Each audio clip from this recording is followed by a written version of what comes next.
पिछले एपिसोड में केवल लुओ चेन और यू हाउ ने मिलकर अपने सामने वाले टीम को बहुत ही आसानी से हरा दिया था, जिसे देख वहाँ के सभी लोग भी पूरी तरह से हैरान हो गए थे। इसके बाद अगले सीन में हम स्टार किंग होटल का सीन देखते हैं, जहाँ पर सेंसी कहता है कि लुओ चेन के आने के बाद हम तो फाइनल राउंड में बहुत ही आसानी से एंटर कर गए हैं। इसी के साथ वो कहने लगता है कि अब तो सियाओ टाओ और याओ हेंग भी पूरी तरह से रिकवर हो गए हैं, जिसके वजह से ऐसा लगता है कि अब तो मुझे परफॉर्म करने का चांस ही नहीं मिलेगा। लेकिन तभी इसी वक्त हम देखते हैं कि नाना भी यहाँ पर आ जाती है, जिसे देखते ही सेंसी कहने लगता है कि नाना ने तो एरिना में मेरे गुड लुक को देखा ही नहीं। लेकिन तभी हम देखते हैं कि नानान इसके ऐसे बातों से इसके ऊपर गुस्सा हो गई थी और फिर वो जानबूझकर इसके चेयर को पलट देती है। तभी युहाव कहने लगता है कि जब से ये मैच स्टार्ट हुआ है तब से मेरे वांग और सियाओ का सोल पावर एक लेवल बढ़ गया है। जिसके बाद हमें पता चलता है कि युहाव अब लेवल 28 में, वांग लेवल 32 में और इसी तरह से सियाओ भी लेवल 30 में आ गई थी। इसके बाद युहाव कहने लगता है कि ग्रेट सोल मास्टर में एंटर करने के लिए केवल एक सोल्डिंग की कमी है। जिसके बाद हम देखते हैं कि इसके बारे में जानकर सियाओ भी इस बात से बहुत ज्यादा खुश हो गई थी। लेकिन तभी टीचर जवा आकर इनसे कहती है कि फाइनल राउंड के मैच का फॉर्म भी आउट हो गया है, इसीलिए मैं चाहती हूँ कि तुम सभी इसके लिए पूरी तरह से रेडी हो जाओ। तभी सियाओ टाओ कहने लगती है कि हमारी एकेडमी 16 में से 8वें नंबर पर आ रही है और यहाँ पर हमारा सबसे पहले सामना डुलिंग इंपीरियल एकेडमी के साथ में होगा। जिसके बारे में सुनते ही सेंसी कहने लगता है कि ये डुलिंग इंपीरियल एकेडमी क्या है। तब इस पर टीचर जामा बताती है कि उनमें से 5 सोल किंग और 2 सोल सेट हैं और इसके अलावा उनके पास में तो सोल गाइड वेपन भी है। इसी के साथ वो इनको बताती है कि फाइनल मैच के सिस्टम को भी चेंज कर दिया गया है। जिसके बाद हम देखते हैं कि इसके बारे में सुनकर वे इस बात से थोड़े से परेशान होने लगे थे।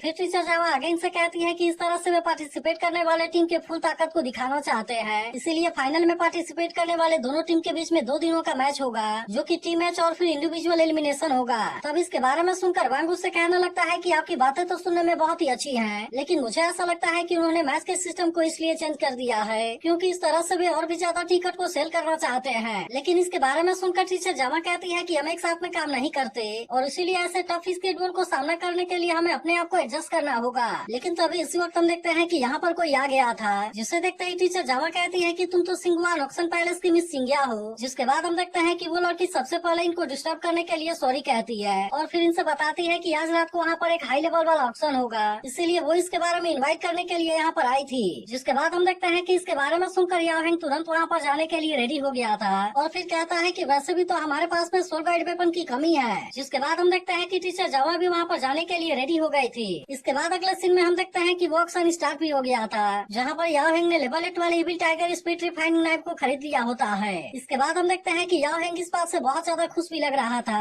फिर वो कहने लगता है कि यह टूल तो असल में 10,000 ईयर वाला सोल बोन है, जो कि मेरे गार्डियन सोल के साथ में बहुत ही अच्छे से मैच कर रहा है। लेकिन इसी के साथ वो कहने लगता है कि मैंने तो इसके बारे में बिल्कुल भी उम्मीद नहीं किया था, क्योंकि इस ऑक्शन को खुद ग्रैंड प्रिंसेस जुई में लीड कर रही है। तभी सियाओ टाओ कहती है ऐसा लगता है कि फाइनल आइटम का वैल्यू बहुत ही ज्यादा होगा। जिसके बारे में सुनकर टीचर जामा कहने लगती है कि अगर पिछले वाले 12 लेवल 6 वाले सोल गाइड मिसाइल के बारे में बात किया जाए तब इस तरह से तो ऐसा लगता है कि हमारा बजट बहुत ही कम हो जाएगा। लेकिन तभी याओ हेंग उससे कहता है कि आप इसके बारे में ज्यादा चिंता ना कीजिए, क्योंकि tiger soul purifying soul beast के लिए मैं खुद पे करना चाहता हूँ और वैसे भी तो मैं बाई हूँ का एल्डेस्ट सन हूँ। अब इस तरह से हम देखते हैं कि इस आइटम की बिडिंग फाइनल हो गई थी और इसीलिए जुई मई अब अगले आइटम को दिखाने के लिए रेडी हो गई होती है। अब इस तरह से हम देखते हैं कि उसने अगले आइटम को भी इनके सामने ला दिया था, जिसे देखते ही सभी पूरी तरह से हैरान हो गए होते हैं। लेकिन वहीं दूसरी तरफ हम देखते हैं कि इसे देखते ही बिंग बहुत ज्यादा गुस्सा हो गई थी, इसीलिए यू हाउ से पूछने लगता है कि तुम्हें अचानक से क्या हो गया। तब इस पर बिंग उसे बताती है कि यह मेरे फैमिली का सोल बोन है। वहीं जुई मई कहने लगती है कि यह लेफ्ट आर्म सोल बोन भले ही 50 से ज्यादा साल पुराना है, लेकिन असल में इसकी पावर फिर भी 1 लाख साल वाले सोल बोन के बराबर है, क्योंकि यह soul bone super soul master ice P scorpion से आया है। इसके बाद वो इनसे कहती है कि टेम्परेचर जितना ही लो होगा इसकी पावर उतनी ही ज्यादा खतरनाक होगी। इसके बाद वो इनसे कहने लगती है कि बिंग और स्कॉर्पियन ट्राइब आइस पावर में सबसे बेस्ट है, इसीलिए इस वाले सोल बोन के अंदर एक बहुत ही पावरफुल सोल टेक्निक है, जिसका यूज करके वो अपने ओपोनेंट को बहुत ही आसानी से हरा सकता है। वहीं दूसरी तरफ हम देखते हैं कि इसके ऐसे पावर के बारे में जानकर बाकी सभी पूरी तरह से हैरान हो गए थे। तभी यूहा बिंग से कहता है कि तुम्हें इसके बारे में परेशान होने की जरूरत नहीं है, क्योंकि इस प्रॉब्लम को सॉल्व करने के लिए मेरे पास में अपना तरीका है। वहीं उधर जुई में अब इसके बीडिंग को स्टार्ट करने के लिए रेडी हो गई होती है। तभी टीचर जामा भी कहने लगती है कि ऐसे हाई लेवल वाले सोल बोन का मिलना बहुत ही ज्यादा मुश्किल है, इसीलिए मुझे ऐसा लगता है कि हमें इस चांस को बिल्कुल भी मिस नहीं करना चाहिए। अब इसी के बारे में सोचकर वो यूहा और लुओ चेन से पूछती है कि तुम्हें से कौन इसे लेगा। जिसके बाद हम देखते हैं कि यूहा अब इसके लिए रेडी हो गया था और फिर वो टीचर जामा से कहता है कि क्या आप एकेडमी के भी यहाँ पर ऑक्शन के इंचार्ज के साथ में कॉन्टेक्ट कर सकती हैं। जिसके बाद हम देखते हैं कि चिंगिया ने जाकर जुई मई को इसके बारे में बता दिया था और इसीलिए अब जुई मई भी इनसे बात करने के लिए इनके पास में आ गई होती है। इसके बाद वो इनसे पूछने लगती है कि तुम्हारे हिसाब से हमारे सोल बोन में क्या प्रॉब्लम है। जिसके बाद टीचर जामा वह कहती है कि यूहाओ के पास में 20 स्कॉर्पियन आइस गार्डियन सोल है और फिर यूहाओ उससे कहता है कि असल में सोलबोर्न में कोई भी प्रॉब्लम नहीं है, बल्कि असल प्रॉब्लम तो इसके ऑब्जर्व करने वाले के होगी। और अब इतनी बात कहने के बाद हम देखते हैं कि वो उसे अपना आइस गार्डियन सोल दिखाने लगा था। इसके बाद वो इसे समझाता है कि जिसके पास में गार्डियन सोल और 20 स्कॉर्पियन आइस बॉडी के जैसे पावरफुल आइस नहीं होगी, तब इस तरह से सोलबोर्न को एब्जॉर्ब करना पूरी तरह से इम्पॉसिबल है। अब इतनी बात कहने के बाद वो इनसे कहता है कि यह चीज तो असल में विंग भी स्कॉर्पियन क्लैन का है। जिसके बाद हम देखते हैं कि इसके बारे में जानकर जुई में भी इस बात से हैरान हो गई होती है, लेकिन फिर वो कहती है कि मैं भी इसके बारे में कुछ नहीं कर सकती और इसीलिए वो इनसे यहाँ पर कुछ देर के लिए वेट करने के लिए कहती है। अब इसके कुछ देर के बाद हम देखते हैं कि वो यहाँ पर हुआन को लेकर आ गई थी, जो इनसे कहता है कि तुम्हें इसके बारे में हेजिटेट करने की कोई भी जरूरत नहीं है, क्योंकि मुझे भी इसके बारे में सब कुछ पता चल गया है। अब इतनी बात कहने के बाद वो कहता है कि क्योंकि यह सोलबोर्न सोलमेट का प्लेस है, इसीलिए अच्छा होगा कि इसे सोल कॉन्टेस्ट के विनिंग के प्राइज के रूप में यूज किया जाए। इसके बाद वो यूहाओ से कहता है कि तुम इसे हासिल कर पाओगे या नहीं कर पाओगे, अब यह तो पूरी तरह से तुम्हारे ऊपर है। अब इसी तरह से हम देखते हैं कि ऑक्शन में अगले आइटम की बारी आ गई थी, जिसे देखते ही सभी हैरान होते हुए कहते हैं कि यह तो गॉड सील स्टेज है। वहीं उधर जुई में कहने लगती है कि इसे लेवल 9 वाले सोल मेंटर के द्वारा बनाया गया था और इस आइटम के अंदर स्पेस और टाइम को क्लोज करने की एबिलिटी है। तब इसके बारे में सुनते ही काइतो कहने लगता है कि अगर हमने इसके कंपोजिशन के बारे में रिसर्च करने का चांस मिल गया,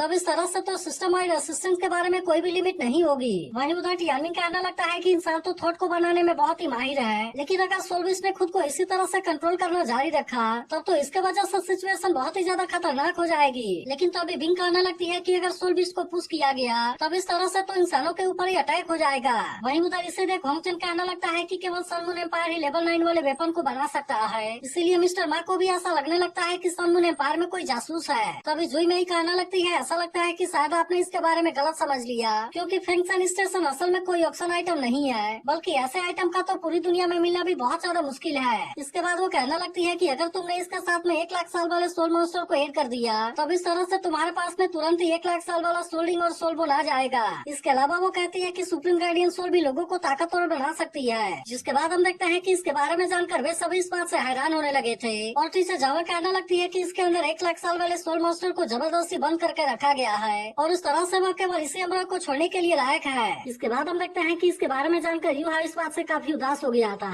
और फिर कहता है कि जिन्होंने भी ऐसा किया है वो बहुत ही स्ट्रॉन्ग और क्रूएल होगा। वहीं दूसरी तरफ हम देखते हैं कि सियाओ इसके अंदर कैद हुए सोलबिस की तरफ देखने लगी थी और फिर वो इसके हलचल को देख कहने लगती है कि 1 लाख वाला सोलबिस तो बाहर आने वाला है। वहीं उधर बिंग को भी इसका ऑरा बहुत ही जाना पहचाना सा लग रहा था। इसके बाद जुई में कहने लगती है कि अगर इसके अंदर किसी मास्टर को भी बंद कर दिया जाए, तब इस तरह से उसे यहाँ से बाहर आने में लगभग मिलियन साल भी लग जाएंगे, लेकिन इसके बाद भी इसका कोई गारंटी नहीं होगा कि वो यहाँ से बाहर आ पाएगा। तभी वो कहने लगती है कि इसके पास में गॉड लेवल वाली सील है। जिसके बाद हम देखते हैं कि इसके बारे में सुनकर सभी और भी ज्यादा हैरान हो गए थे और फिर मिस्टर मा कहना लगता है कि यह तो गॉडेस को सील करने वाली जगह है और इस तरह से वो सुटेबल लेवल को प्रैक्टिस कर सकता है। तभी इसी बीच हम देखते हैं कि जुई ने इसके बिडिंग को स्टार्ट कर दिया था, जिसकी शुरुआती कीमत 100 मिलियन गोल्ड कॉइन होती है। जिसके बाद हम देखते हैं कि उन लोगों ने इसे पाने के लिए अपना बिडिंग लगाना स्टार्ट कर दिया था और अब इस तरह से इसकी कीमत 140 मिलियन तक भी पहुंच गई थी। लेकिन तभी हम देखते हैं कि होंगचन किसी भी कीमत पर इसे अपने हाथों से बचकर नहीं जाने देना चाहता था, इसीलिए वो इसे पाने के लिए इसके ऊपर 150 मिलियन की बिडिंग लगा देता है। जिसके बाद हम देखते हैं कि अब कोई भी इससे ऊपर की बिडिंग नहीं लगाता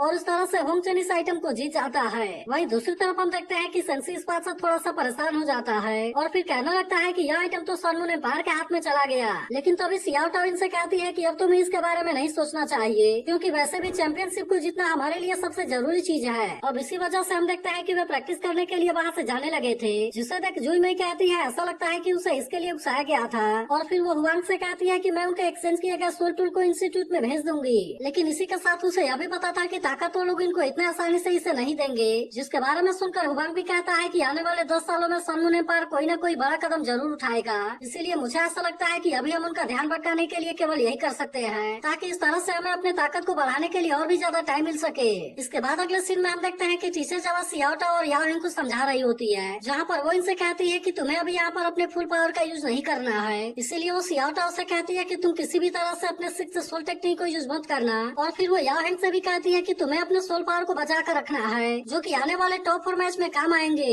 इसीलिए वो याओ हेंग से कहती है कि तुम अभी फाइट करने के लिए अपने टाइगर स्पिरिट रिफाइनिंग नाइफ का यूज करना। तब इसके बारे में सुनकर याओ हेंग कहता है कि मैं भी तो अपने पहले 5 मूव का यूज कर सकता हूँ, लेकिन इसके बाद भी आप मुझे केवल स्वॉर्ड को यूज करने के लिए क्यों बोल रही हैं? जिसके बाद टीचर जावा उसे बताती है कि उनके सामने वाले टीम के लीडर जी हुआंग के पास में एक बहुत ही रेयर टाइप की प्रोटेक्टिव सोल है, इसीलिए मुझे ऐसा लगता है कि तुम्हें उससे केयरफुल रहना होगा और इसीलिए मुझे ऐसा लगता है कि उसके फॉर्मेशन में रीजनरेशन की बहुत ही ग्रेट पावर है, जो कि तुम्हारे सोल पावर को बहुत ही आसानी से बर्बाद कर देगा। जिसके बाद हम देखते हैं कि याओ हेंग भी उसकी बात मानने के लिए रेडी हो गया था और अब इस तरह से वे फाइट करने के लिए एरिना में आ गए होते हैं। तभी टीचर जावा इनको फिर से याद दिलाती है कि तुम मेरे बातों को याद रखना। जिसके बाद हम देखते हैं कि वे दोनों भी इसके लिए मान गए थे और अब इस तरह से वे डुलिंग एकेडमी टीम का सामना करने के लिए रेडी हो गए थे। वहीं दूसरी तरफ हम देखते हैं कि यहाँ के लोग भी इनके बीच के फाइट को देखने के लिए एक्साइटेड होते हैं और तभी रेफरी भी इनके बीच के मैच को स्टार्ट कर देती है। जिसके बाद हम देखते हैं कि अब डुलिंग एकेडमी की टीम भी इसके लिए पूरी तरह से रेडी हो गई थी और फिर हम देखते हैं कि वे तुरंत ही अपने सामने सील को क्रिएट कर देते हैं। तब इसे देख वही कहने लगता है कि डुलिंग एकेडमी में तो सच में 5 सोल किंग हैं। जिसके बाद सियाओ कहने लगती है कि इन्होंने मैच के स्टार्ट होते ही यहाँ पर सील को क्रिएट कर दिया,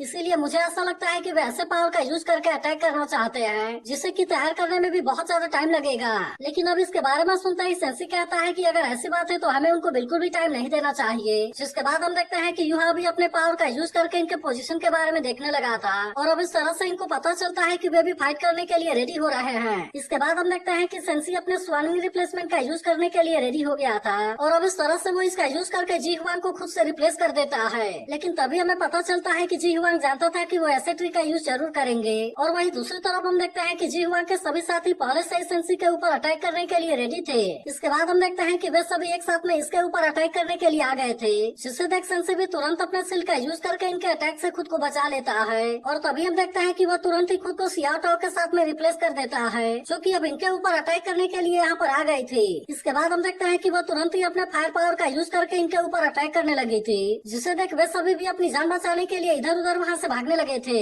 लेकिन वही दूसरी तरफ हम देखते हैं कि जी हुआंग भी इनका सामना करने के लिए रेडी हो गया था और फिर वो इसके लिए तुरंत ही अपने fourth soul technique magic bamboo formation को एक्टिवेट कर लेता है। जिसके बाद हम देखते हैं कि अब इसके वजह से वे सभी इसमें बहुत ही बुरे तरीके से फंस गए थे और फिर जी हुआंग अपने नुकीले बैम्बू का यूज करके इनको जख्मी करने के लिए कोशिश करने लगा था। जिसके बाद हम देखते हैं कि वे भी इसके अटैक से खुद को बचाने के लिए रेडी हो गए थे और तभी याओ हेंग इसी के बैम्बू का यूज करके इसके ऊपर अटैक करने की कोशिश करता है। लेकिन हम देखते हैं कि जी हुआंग ने भी इसके अटैक से खुद को बहुत ही आसानी से बचा लिया था और अब इस तरह से इनके बीच में यहाँ पर बहुत ही शानदार तरीके से फाइट होने लगती है। इसके बाद हम देखते हैं कि याओ हेंग फिर से इसके ऊपर अटैक करने के लिए कोशिश करता है, लेकिन जी हुआंग ने इसके सामने से गायब होकर खुद को बहुत ही आसानी से बचा लिया था। वहीं दूसरी तरफ हम देखते हैं कि जी हुआंग का एक साथी सियाओ टाओ का सामना करने के लिए रेडी हो गया था और फिर उससे कहने लगता है कि तुम तो हाइड एंड सीक को पसंद करती हो, इसीलिए अब तुम इसके लिए पूरी तरह से रेडी हो जाओ। अब इतनी बात कहने के बाद हम देखते हैं कि उसने यहाँ पर एक अजीब से स्मोक को फैला दिया था, जिसके वजह से सियाओ टाओ को यहाँ पर उसके बहुत सारे शैडो नजर आने लगे थे और इसीलिए उसे बिल्कुल भी समझ में नहीं आ रहा था कि आखिरकार इसमें से असली कौन है। इसके बाद हम देखते हैं कि वो इसके ऊपर अटैक करने के लिए भी कोशिश कर रही थी, लेकिन काफी कोशिश के बाद भी उसे इसका कोई भी फायदा नहीं हो रहा था, इसीलिए वो इसके ऊपर बहुत ज्यादा गुस्सा भी होने लगती है। तब इसे देखो लड़का उसे कहता है कि तुम तो गुस्सा होते हुए और भी ज्यादा क्यूट लगती हो।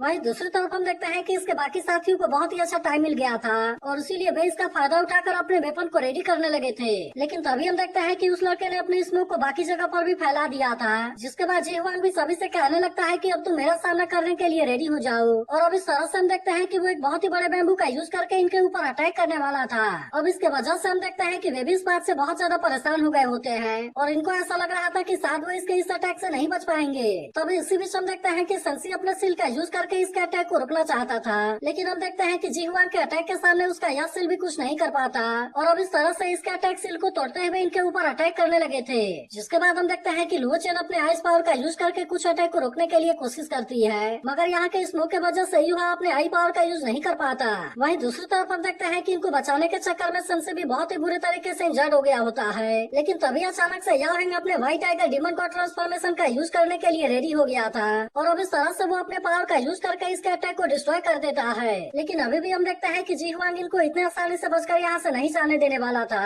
और फिर वो कहने लगता है चलो मैं भी देखता हूँ कि इस तरह से तुम खुद को कितनी बार बचा पाते हो। वहीं दूसरी तरफ हम देखते हैं कि अब इस बात से बाकी लोग भी बहुत ज्यादा परेशान होने लगे थे और अब इनको ऐसा लग रहा था कि श्रेक एकेडमी बहुत बड़े प्रॉब्लम में है, जिससे देख सभी अनुमान लगाने लगते हैं कि वे किसी बहुत ही पावरफुल अटैक के लिए तैयारी कर रहे हैं। वहीं उधर याओ हेंग ने बाकी सभी लोगों को जी हुआंग के साथ में फाइट करने से रोक दिया था और फिर वो उसका सामना करने के लिए अपने लेवल 8 वाले सोल डिफाइंग स्वॉर्ड को रेडी कर लेता है। जिसके बाद हम देखते हैं कि इसके ऐसे पावर को देख जी हुआंग भी इस बात से हैरान हो गया था, लेकिन याओ हेंग जैसे ही अपने पावर का यूज करके इसके ऊपर अटैक करता है तब जी हुआंग इसके अटैक को रोकने के लिए कुछ भी नहीं कर पाता और हम देखते हैं कि वो इसमें बहुत ही बुरे तरीके से इंजर्ड हो गया था। इसके बाद याओ हेंग कहने लगता है कि नॉर्मली मैं किसी के ऊपर इतने खतरनाक तरीके से अटैक नहीं करता, लेकिन वैसे भी इस मैच में आज मैं यहाँ पर पहली बार आया हूँ और इसीलिए मैंने इस तरह से तुम्हारे ऊपर अटैक कर दिया। तभी इसी बीच हम देखते हैं कि जी हुआन के बाकी साथियों ने इनके ऊपर अटैक करने के लिए अपने सोल गाइड कैनन को रेडी कर लिया था, जिसे देखते ही रेफरी कहने लगती है कि इसकी पावर तो असल में पूरी आर्मी को बर्बाद करने के लिए काफी है। लेकिन तभी हम देखते हैं कि यहाँ इस मौके खत्म हो जाने की वजह से युवा अपने हाई पावर का यूज करने लगा था